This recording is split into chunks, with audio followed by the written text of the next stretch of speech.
Folks, you have been such a fantastic audience so far. Are you ready for the person of the hour? Fantastic. Folks, join me in welcoming Tristan Miller. Keep it going for Matt, everybody.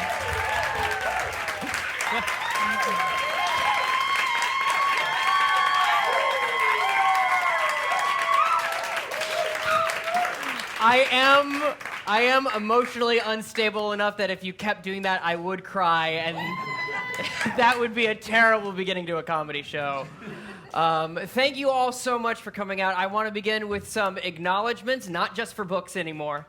I'd like to start with some acknowledgments. Number one, I want to acknowledge you. Thank you all so much for coming out and supporting this show. It means a lot to me. I've worked on this show for a number of years. The other thing I want to acknowledge is I have some privilege in being able to talk about mental health. I have the privilege to and the privilege of being able to speak about mental health without any real concern for bodily harm or retribution from, society at large because of the way I present and the way society treats me because of it. For example, I can't imagine how difficult it must be to have a mental health condition and be ugly.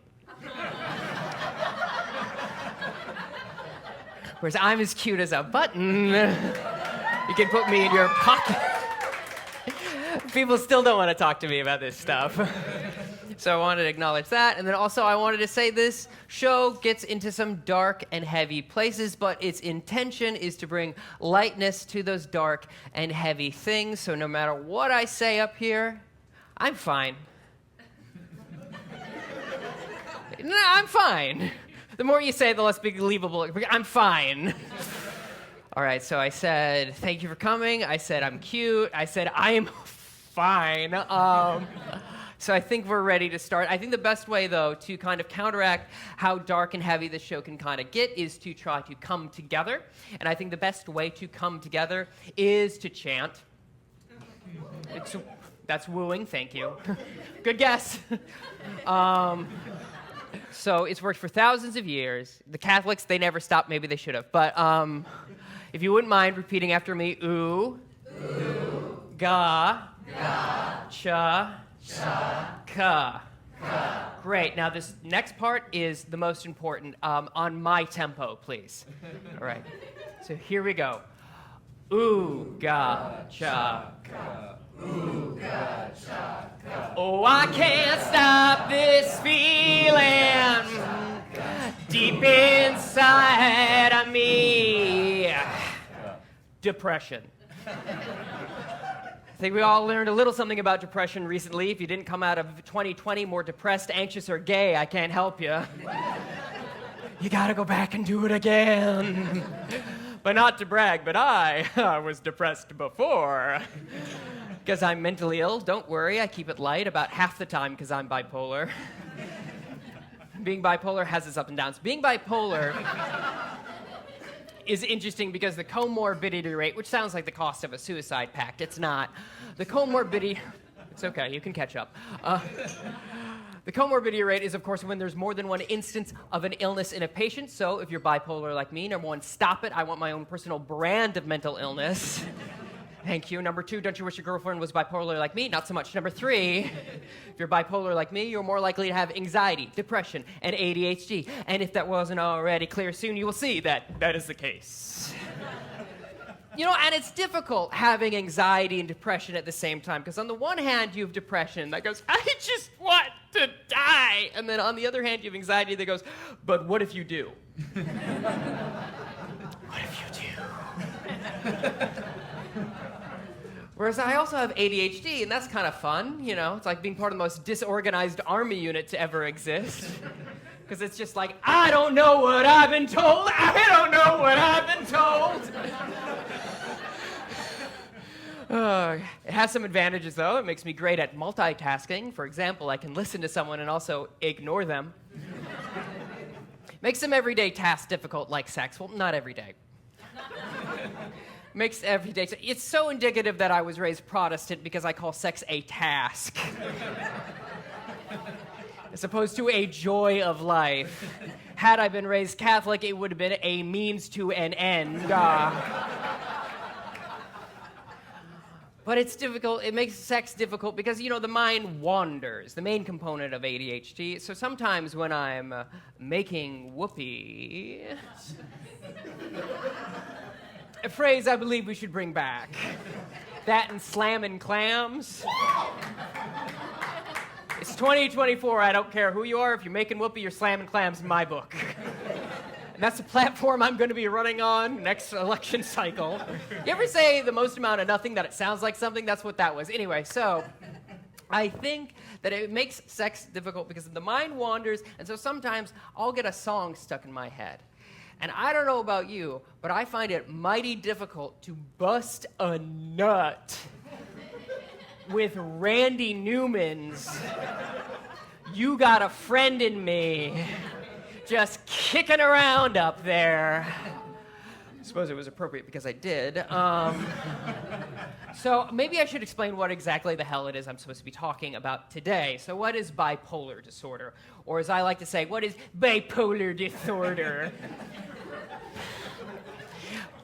Bipolar disorder is a condition in the brain where the subject feels at various intervals life very, very quickly or very, very slowly. I say very, very quickly or very, very slowly because I haven't learned the word incredibly or how to use it in a sentence yet. No, I say quickly and slowly instead of up and down because up and down has positive and negative connotations, which isn't always the case. We'll get to that later. This is my own personal definition, not a doctor's definition. I'm not a doctor. I could be someday, but I doubt it because I'm here now doing this. So, there are 3 tiers, sometimes more when you're depressed. There are 3 tiers of bipolar disorder. There's bipolar number 1, or as I like to call it, Princess Leia's disease. Honestly, I'm honored, but I'm not flattered. Reportedly, Carrie Fisher's last words were, tell Harrison that I was faking. I say that joke because I think she'd like it.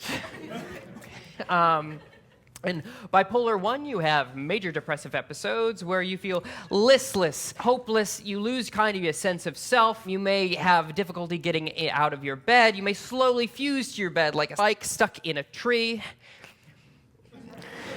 You know how sometimes you'll see a bike stuck in a tree, and then the tree will consume it as if to prove, I'm going to be fine. You guys are screwed.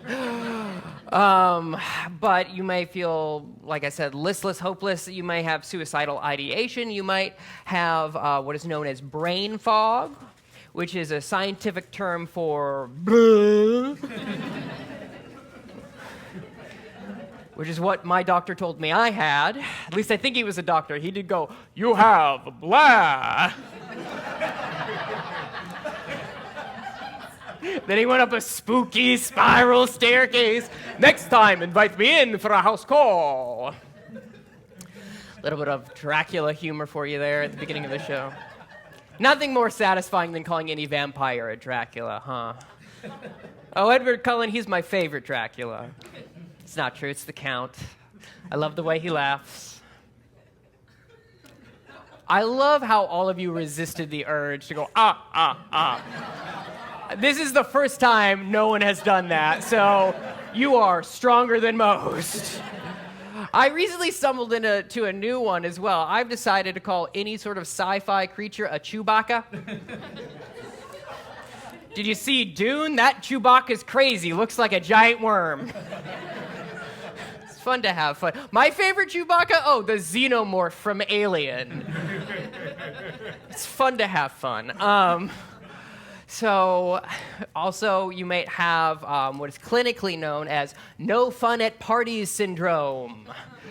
And that happens on both sides of the manic and the depressive sides of the condition because on the one hand, of course, when you're depressed and you're at a party, someone will go, hey, great party. And you'll go, it'll end soon. Bad energy. Whereas though, when you're manic, a lot of people are like, oh, you must be the life of the party. But sometimes that means someone goes, hey, great party. And then you proceed to tell them everything you know about the Great Barrier Reef. Both people are bad to talk to. So that's the depressive side, and on the flip side, you have what are known as manic episodes, where you have an expansive mood, increased energy, egotism, everything becomes about you, everyone's talking about you, you can't hear a word they're saying, everyone's talking at you. Your friends are talking about you. Your enemies are talking about you. The plants are talking about you. You may think you're in communication with God or Satan, depending how your life is going. And you may suffer what is known as a full psychotic break. Don't worry, not going to happen tonight. So that's bipolar number 1. Bipolar number 2, what I have, it's a little lighter, a little less intense. The depressive episodes, again, very similar, and I think it's easier to talk about depression because we've all gone through a period of grief in our life. If you lost a loved one, going through a breakup, did poorly on the SATs, whatever it is. But the depressive episodes with bipolar 2 are a little lighter, but they weirdly, that makes you more likely to attempt to end your own life, which seems strange, but it's kind of like, in those antidepressant commercials where one of the symptoms of taking the medication is attempts at suicide, which seems like the opposite of what you're going for. But I figured it out. It's because you start feeling better when you take the medication, so you can finally get to that long list of things you've been putting off. Here's another fun fact about suicide. Thank you so much for coming out to my comedy show. If you are assigned male at birth, you are statistically more likely to successfully end your own life. Just another thing men are better than women at. Now, I'm not saying it's good. I'm saying it 3 times for emphasis that I do not think it is good. However, if we had to pick one of the 2 major genders to have fewer of, we could do worse, is all I'm saying. A singular a person applauding. Yes, death to all men. Hashtag all men, actually, in this one specific entity. Man, that's going to be an awkward conversation for you 2 going home tonight. Oh, boy. So that's the depressive side for bipolar 2. And on the manic side, it's what are known as hypomanic episodes. Hypo meaning less than, like hypoglycemic, the thing Paul Blart Mall Cop has. As opposed to hyperactive, like hyperactivity, which is what I have. And that and so many other reasons are why he and I are opposites. The main other one is he's a mere fiction and I a real boy. Because I do think if you had a hypermanic episode, you would just enter into heaven and achieve enlightenment. And then all those monks would be like, oh, wait, I thought you had to sit and think a magic word twice a day for 20 minutes. All you had to do was be insane? Dang.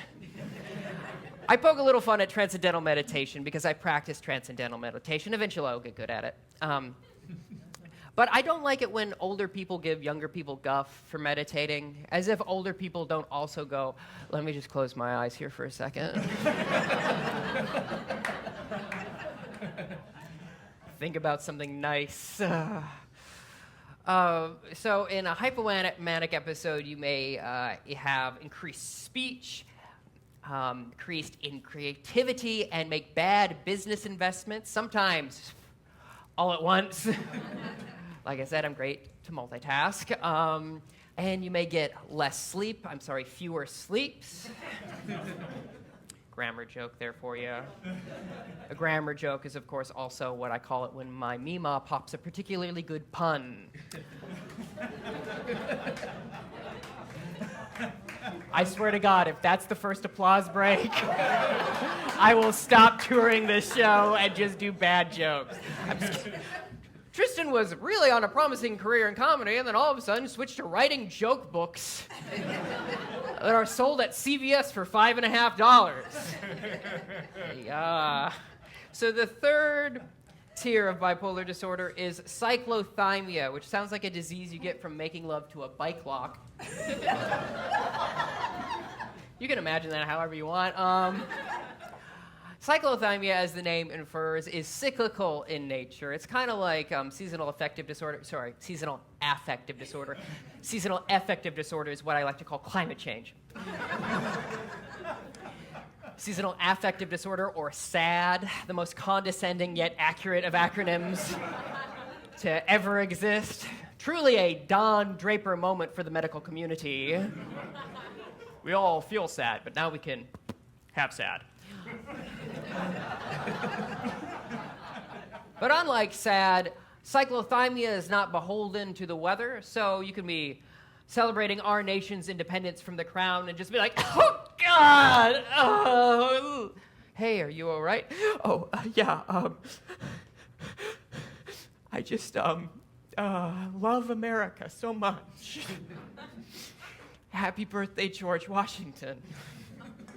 Now, hold on.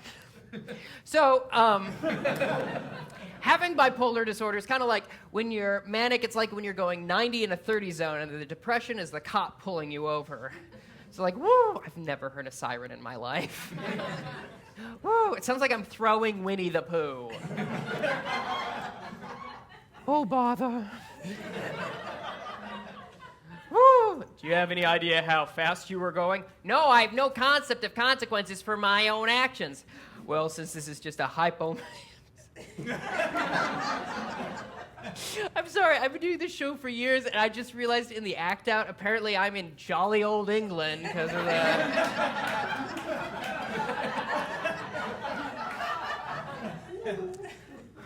Do you have any idea how fast you are going, baby? No, I have no concept of consequences for my own actions, and I'm visiting from the States, you see. Well, since this is just a hypomania, I'm going to let you off with a warning now, aren't I? Are you?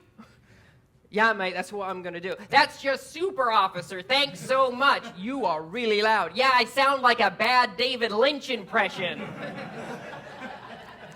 What a horrible last name.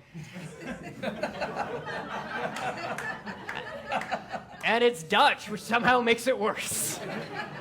So where was I? Oh, right, comorbidity, when there's more than one instance of an illness in a patient. So having bipolar disorder is kind of like having the oatmeal variety pack of mental health disorders. Like, oh, what's the flavor this morning? Oh, it's intrusive thought syndrome. Obsessive compulsive negative thoughts. They're mantras in reverse. Oh, they're chunky. What are the chunks? Internalized racism. I know. I did get into this... I'll come back to it, maybe. I did get into this intrusive thought cycle, which sounds like something Freud and Wagner would come up with. 3 people have seen an opera. Good for you. I love a 3 opera crowd, you know. I got into this intrusive thought cycle where a slur was kicking around in my mind. I couldn't stop thinking about it. It was uncomfortable. Almost as uncomfortable as the energy in this room now. But don't worry. It turns out laughter is the best medicine because I watched enough Vines. You know, Vine, my generation's contribution to the artistic milieu of society. Yeah, give it up for Vines, everybody. We're going to be talking about Vine the same way we do Cubism in a few years. Just in a museum. And then she says, look at all those chickens. But they're not chickens, are they? Muffy, what did you say they were? Oh, they're ducks. But I watched enough Vines where the Nintendo Mii Maker music got stuck in my head. You know that bum bum bum bum bum bum bum bum bum bum bum ba da da da ba ba da da da. Don't say that. No, don't say that. No, don't say that. Don't say that. It's the first time in the history of the medium that video games have stopped a white guy from saying the N-word. And in that way, I am a pioneer. I do think that farts are intrusive thoughts coming out the other end. Just like murder your family. Make whoopee to a deer. Try stand-up comedy, you know. Things you can think but should never act on. And it's all, you know, it's all born from anxiety, and I just can't stand anxiety. I can handle the ups and downs, the over the outs, I know one thing. That's Sinatra. He was one of us. I mean, he had bipolar disorder. Not that he was white, although he was white, but he was Italian-American, and sometimes I like to pretend that they're not. And I'm Irish-American, so I kind of inherently have beef with Italian-Americans, if you don't Google it. Anyway, so, and it's difficult being Irish-American, because on the one hand, when the Queen died, as an American, it was my God-given right to not care. But as an Irish person, oh, it was a great day that day.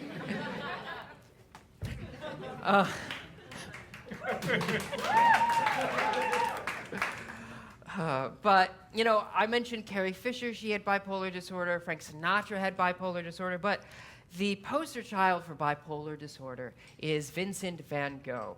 Or if you're from Europe, Vincent. And I don't much care for that, because this man famously shot himself to death, ate lead paint, and was kicked out of a French pub for smelling too bad. Do you know how bad you have to smell for French people to be like, get them out of here? Mon Dieu, you smell worse than the cheese we pawn off to the tourists.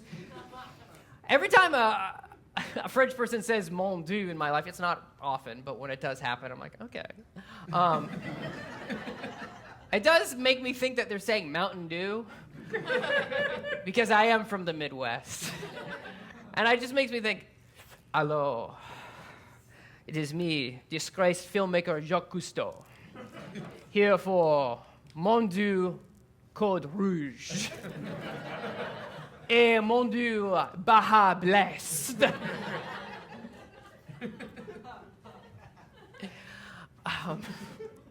But it's all born from anxiety, and I can't stand it because it's just stupid fear, right? Because fear makes sense. Fear is like, that man has a gun.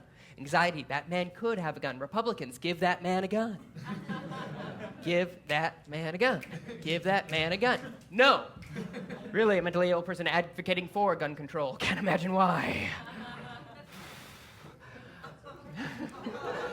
You're catching up? That's fine. Anyway, so I would get really anxious, less so now, take that past me. I used to get really anxious, particularly at work. My mind would just be like, ooh, disturbed.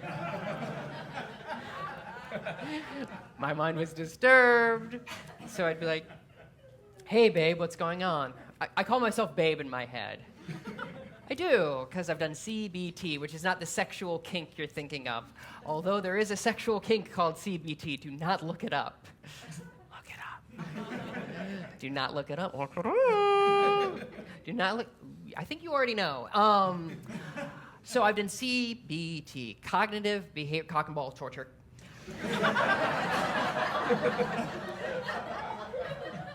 Behavioral therapy, in which you learn to treat yourself like a friend you like. So if you're a friend of mine, I'm going to call you babe or boss or sweetheart when I want to be condescending. Only the women laugh. Can't imagine why.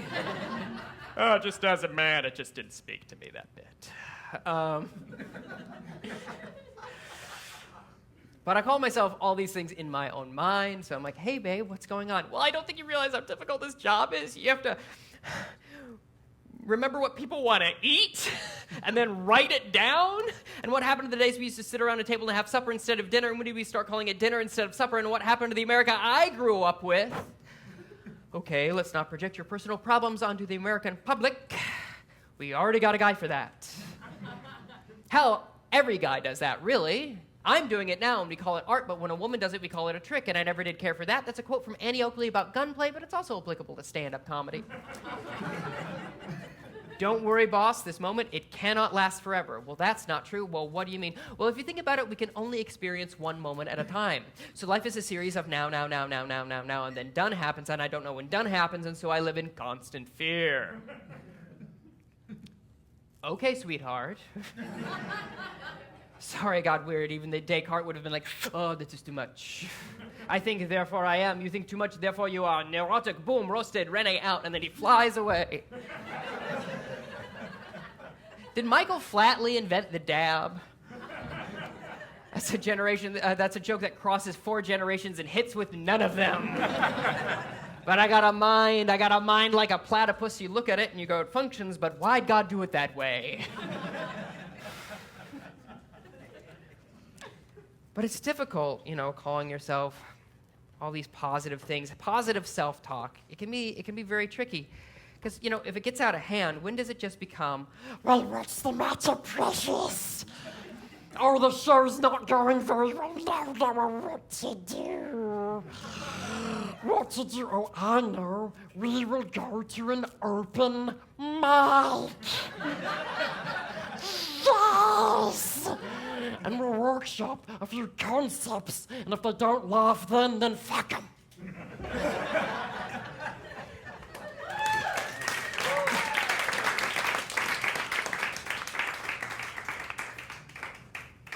This is all to say that I'm sober. Thank you for laughing at that.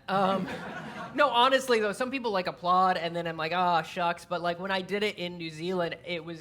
I toured the show down in Aotearoa in New Zealand. It was a wonderful experience. But at every time I said that, people laughed so hard in the meanest way. They're like, how are you supposed to have a good time now? Answer is, I don't. But no, I realize that I don't need alcohol to be an asshole. I can just kind of do that all natural. But yeah, and I don't understand people who use barbiturates and alcohol to cope with the current everything that's going on, because none of that is going to be there during the inevitable apocalypse that is to come. Whereas me, I'm clean, I'm sober, I don't need anything except for the love and adoration of strangers. Artists will not do well in the apocalypse. It'll be like, oh, a caravan, finally someone to love me. Please use my body for meat, not sex, thank you. Oh no. Oh, God. Oh. Anyone got a life alert? Just, okay. What the hell was that at the end? I think we all just learned a little something about me, including me. But it's tricky being sober because I only have 2 things left. I have sugar and I have caffeine, and I'm sure as hell never going to give up caffeine because I don't want to become an inattentive bastard person. And I know I have a sugar problem. I don't think I have a caffeine problem because I haven't had a heart attack yet. Although sometimes self-harm is having 7 cups and just kind of hoping. And I know I have a sugar problem. And, some people, they come up to me after the show and they go, Tristan, you can't possibly have a sugar problem. You are too thin. And I say, thank you so much for coming, bad Jeff Goldblum. But I have an anxiety disorder which keeps my heart rate at the optimum caloric burning level 100% of the time. You reach out for your hand for a handshake, I go in for a hug, that's 10 pounds right there. You remind me about the current global and economic crisis that we're facing. That's 20, 25, 30, 35, 40, 45, 50. Sold me to the woman that looked me square in the eye and said, no, I like you, because it was the word no that really bothered me, as if she knew in my own mind I was going, no, you don't, because I have 3 voices in my head. 4 voices, we'll get to you later. I have 3 voices in my head. The first one goes, you messed up, you messed up, you messed up, you messed up. The second one kind of sounds like Bing Crosby for some reason. Slow down, you've talked to professionals about this. And the third one goes, what if the first guy was right? But in getting sober, it made me realize that every part of me is an addict, right? Because that makes sense, that if your brain, seemingly at random, dumps all the fun chemicals, you would try and recreate that, right? But being in a manic episode is not sustainable, and it's frankly embarrassing. Because you make choices where even Icarus is like, you should have thought it through. It's difficult explaining what being in a manic episode feels like, but I'm going to try. It feels like everything should rhyme, but it doesn't. It feels like everything should rhyme, but really that only happens from time to time. And you're not sure if it's nature or nurture, but you're pretty sure it's going to happen in the future. What's known in the biz is called slant rhyme. See also T-Pain. Can you imagine, Mr. Payne, we need you in 5 minutes, please. Mr. Payne is my father's name. Call me T.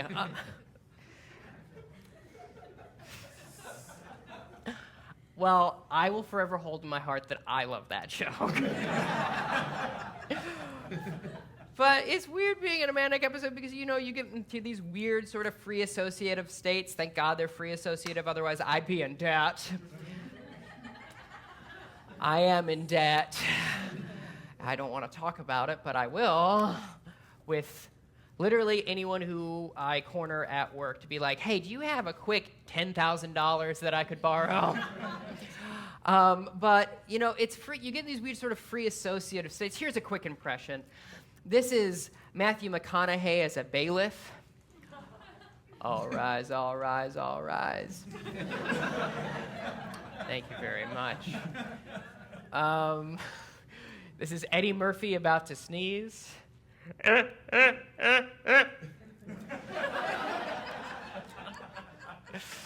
But you get into these weird free associative states. So sometimes I'll wake up in the morning and I'll have like 7 songs all stuck in my head at once. You know, it'll be like, come fly me to the moon and let me play among the stars. For what is a man? What has he got? If not himself, then he has not. In other words, I did it my way down upon the Swanee River. That's where the old folks play me a song. You're the piano man. Sing me a song tonight. For we're all in the mood for a melody, and we think that you do all right, she all right. She moves in mysterious ways. Dun, dun, dun, dun, dun, dun, dun, dun, dun. It's 10 a.m.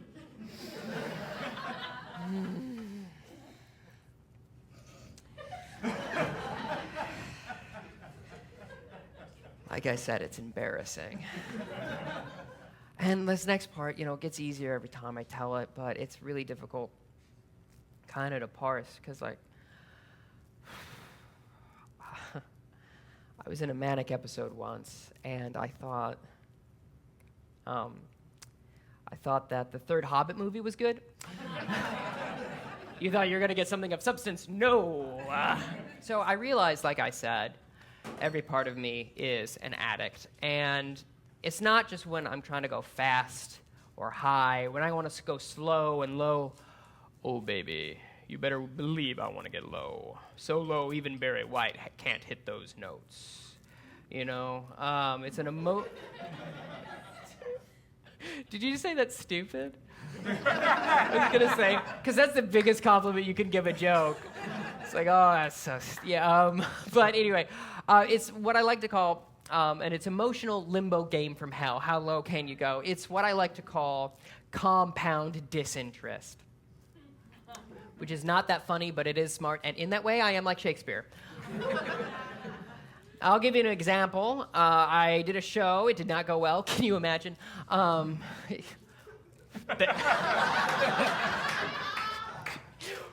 Okay, we received. But it did not go well. I went to my apartment, and I was smoking in front of my apartment. I was smoking and pacing and smoking.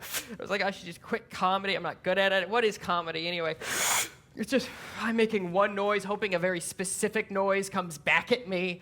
And if my parents knew I was smoking, oh, they'd be so upset with me. I'm never going to be loved by my parents the same way that I was loved by them as a child. At least it's never going to feel that way. And oh my God, if time is truly just a construct, that means I'm already dead. I'm just a walking, talking corpse for other people's amusement. So it's difficult. Dating, I mean.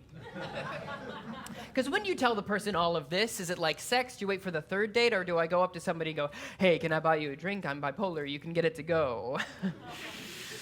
And it's understandable. I've been on both sides of being in a relationship with someone who has a mental health condition. Both sides. I mean, listen, I've had so long to get good at a Trump, and it's not happening. It's just not gonna happen. Every time I try and do a Donald Trump impression, it just slowly morphs into Ronald Reagan, which is like appropriate but not correct, you know. Instead of learning a Trump impression, I learned a very topical, very hip impression, that of American singer-songwriter Randy Newman.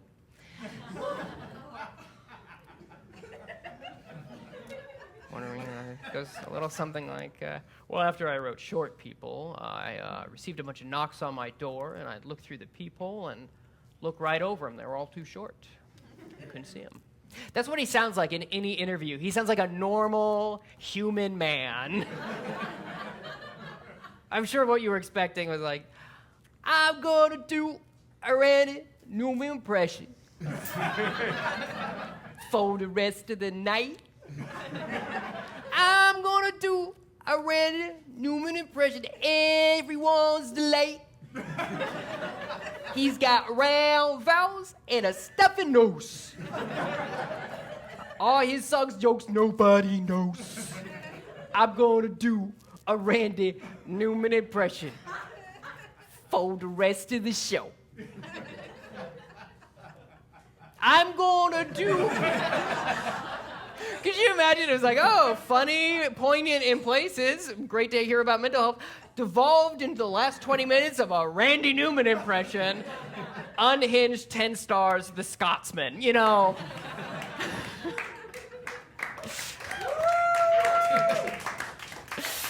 Thank you. Oh, God. We're having fun here, which is great. At least I am. You know, there's two ways of saying I like to have fun. There's like, you know, I like to have fun. There's like, no, I like to have fun. And the latter is coming from me because I'm a youngest. Anyway, so what was I talking about? Oh, right, wanting to kill yourself when you're in a relationship. This is where you remember we chanted at the beginning. We're all on the same team here. So it is understandably concerning when you are with someone or have a friend who has depression, because it can look very scary from the outside looking in, whereas at this point, my depression is mostly, to me, like an annoying friend attempting to get me to try kale. How do you know you don't like it unless you try it? You only have to do it once. I've been living with this for like more than 20 years. Like I grew up in the Midwest, and it was difficult growing up in the Midwest and being depressed in the Midwest, dear Abby. But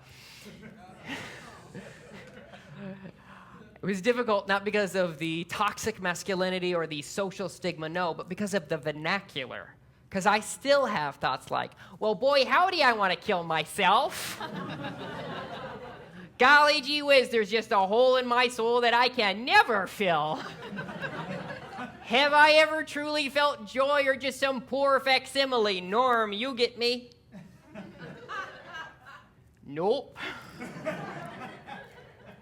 But again, I'm so used to it. It is, at this point, just a small voice in my head going, you should just murder yourself. Commit self-murder, murder yourself. Go ahead, commit a self-hate crime. Murder yourself. Go ahead, just go ahead. Why haven't you tried it? Just go ahead and do it. I'm eating a bagel. It's 10 a.m. I just got the songs out of my head.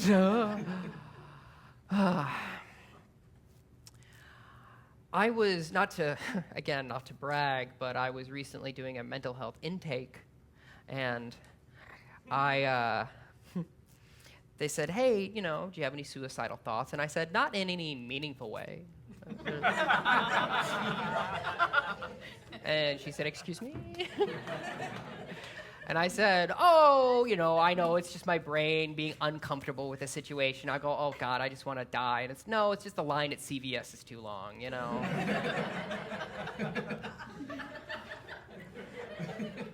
And she said, oh, okay, that sounds healthy. Do you have any homicidal thoughts? And I said, I turned to her and I looked her right in the eye and I said, it had never occurred to me that it could be the other person's fault. That's how low my self-esteem is. We're rounding the corner here, folks, and we are. I'm going to take a sip, if you don't mind. Wet my whistle. I will also say I did lie. I can do a Trump impression. Hopefully this will be the last time it's relevant. We'll see. And this is Trump in Pretty Woman. Big mistake, huge. Thank you. I don't know why I turned into Columbo there for a second. Listen, I'm sorry. This is a quick impression. This is horny Columbo. Let me just get the... Right. I got one more question for you. What's that mouth do? So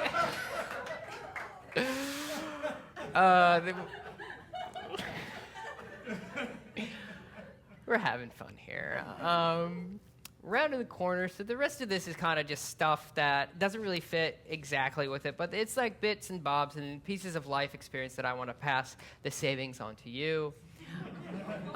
For example, here's something a therapist told me. I'm not a therapist. I could be one day, but again, here now doing this. I did not like the callback. I'm also looking at my hand because I realized I forgot to say something. I want to stress, again, vis-a-vis the suicidal thoughts, I'm fine, and I mean that, because I do have a fail-safe. I would sooner kill myself than let my depression win. But I do have a fail-safe, because whenever I would start to put together the act, which is, of course, what a comedian would call suicide,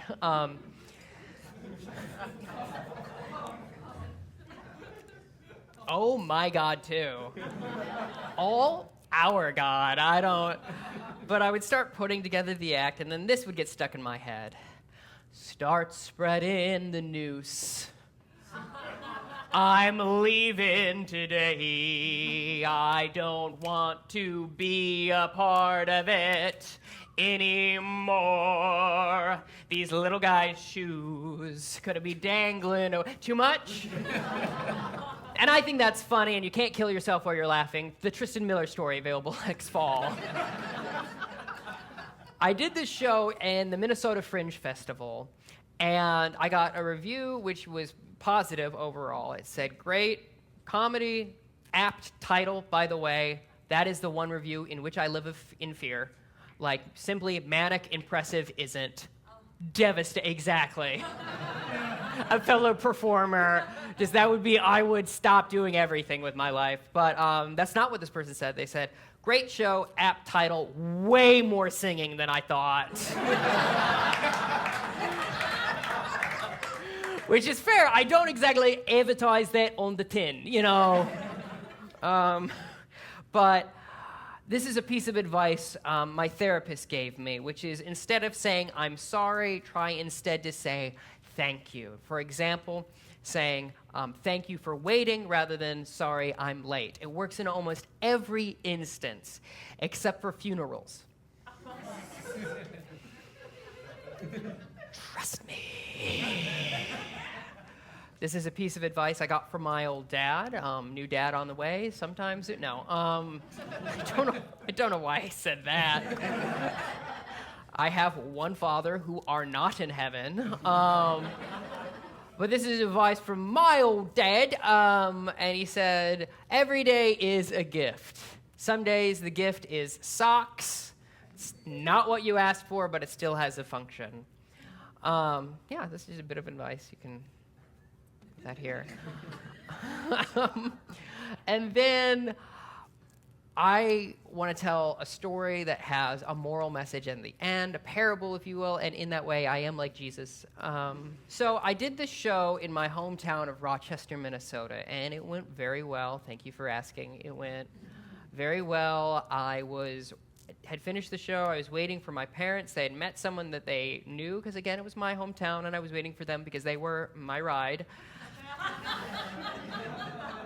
Then a couple people came up to me after the show, and one person said, "Hey, listen, I recently got diagnosed, and my doctor told me I should try cognitive behavioral therapy, and hearing you joke about it and hearing you laugh about it, and it assuaged my fears, and I'm gonna try." I was like, wow, I might have changed that person's life for the worse, because their therapist could be terrible. But I think this is the clearest window into my psyche that you can get, because as they were saying this, the first thought I had was, yeah, but was the show funny? Did you laugh? Please. My friend was going through a particularly hard time. She's a comedian. I know. The comedian can't operate on her son. She's a woman.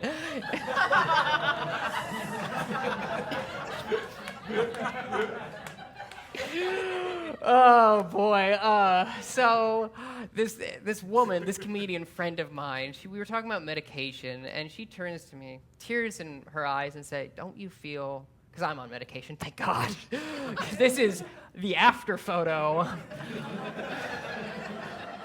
The before were very blurry, missing parts of my 20s. Anyway, so she was like, "Don't you feel less funny on it?" And she was like really emotionally overwhelmed. And I said, "Do you feel particularly funny now?" Yeah, comedian owns friend seeking help, She's fine. She's fine. She's fine. What more do I need to say to you? What did we learn? We learned that I can do a Gollum impression. Yeah, we didn't so much learn that as confirm it. Look at me. We learned that I have bipolar disorder and I'm from the Midwest, which makes me a passive-aggressive manic depressive. I was taught to be unself-expressive. I buried everything, buried it down, and inside every smile, I knew there was a small frown. And this is the thing that I thought our children must learn, as happy as they are and free from concern, that we're all simply waiting around to die. We all live our truth, yes, but also one big lie. And that's that we'll never go to that place we don't know, behind the spooky red curtain, that we don't live a life that is full of strife and is wildly uncertain. But don't be so mad and don't be so sad, because everyone is aware of death.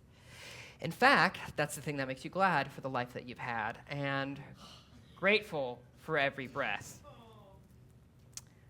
And I'm grateful for you. Thank you so much for coming out tonight.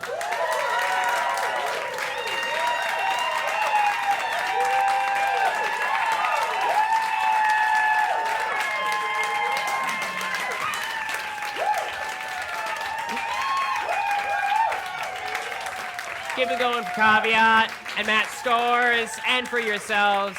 Get home safe. God bless. Good night.